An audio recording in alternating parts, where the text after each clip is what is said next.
Hello everyone. मैं अपनी pregnancy journey के बारे में बताऊंगी। मैं एक्चुअल में मदरहुड क्या होता है अब मैं फ़ील कर पा रही हूँ। हाँ, it's my currently I am running in 7 month. हाँ, आई जस्ट क्योंकि नज़र बहुत रियल है तो इसलिए मैं बताना नहीं चाहती थी किसी को भी। I kept it very personal till 6 month now because इससे पहले मेरा एक मिसकैरेज हो चुका है 2nd मंथ में। मैं अपना 3rd ट्राइमेस्टर तक स्टार्टिंग पहले शुरू करूँगी बताना। 1st, 2nd, 3rd। पहले तो मुझे मेरी प्रेगनेंसी फरवरी की है और मेरा ड्यू डेट नवंबर में है। और मेरी 1st मंथ ऐसा था कि मतलब मैं सिर्फ वॉमिट करती थी और कुछ भी नहीं खाती थी, कुछ भी नहीं।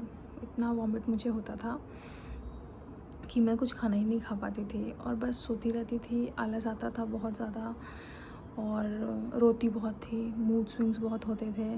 और फिर नारियल पानी, वाटर इनटेक करती थी पर पानी पूरा निकल जाता था।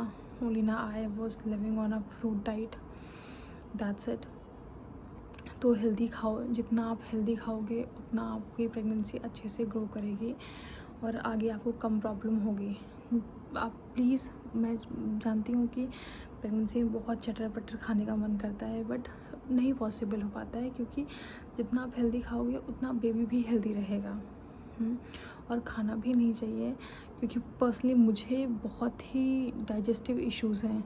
अगर मैं कुछ भी थोड़ा बाहर का खा लेती हूँ तो मुझे गैस की दिक्कत या लूज़ मोशंस, फीवर, मुझे ये सब शुरू हो जाता था प्रेगनेंसी में। लाइक फिर 2nd मंथ आया तो 2nd मंथ में आई वॉज़ लाइक वो भी वर्स्ट फेज़ था मेरा।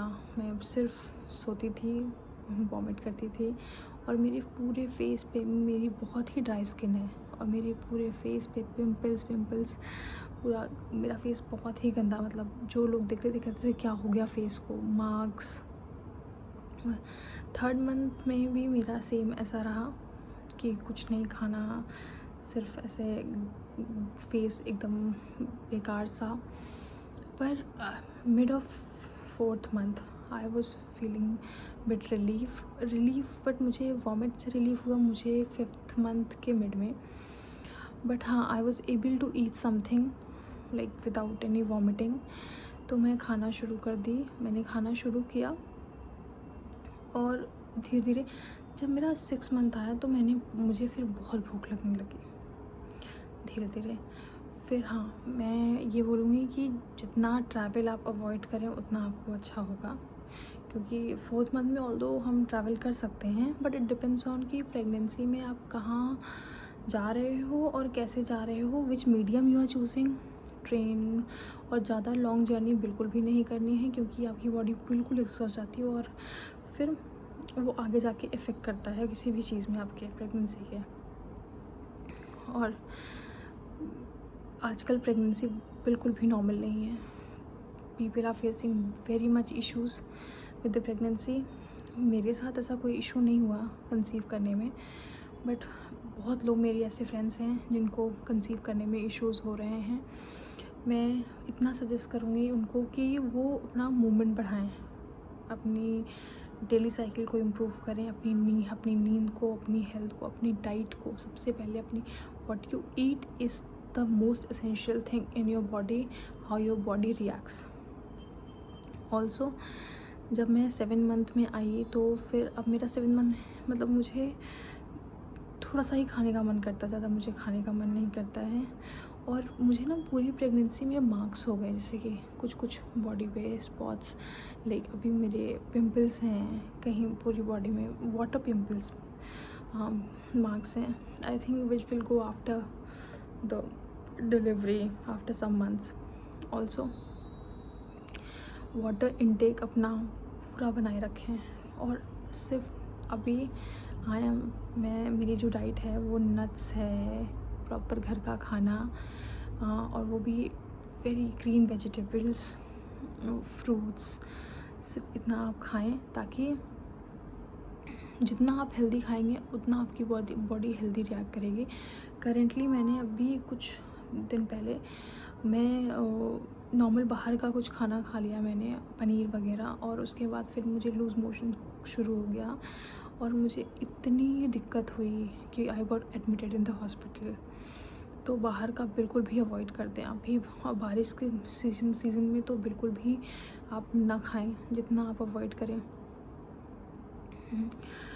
Because pregnancy is something, now I can feel motherhood something is a blessing, we can't define it, and only a pregnant mother can define. I hope किसी को कभी कोई problem ना आए। हाँ, till now it's going smooth, better. थोड़ी थोड़ी complications कभी कभी आती रहती हैं, बिकॉज कभी डायरेक्शन में सोने में दिक्कत होती है, कभी पेट बहुत टाइट हो जाता है। तो किसी चीज़ को बड़ा इशू ना बनाएं और अपने गायनोलॉजिस्ट के टच में रहें, ताकि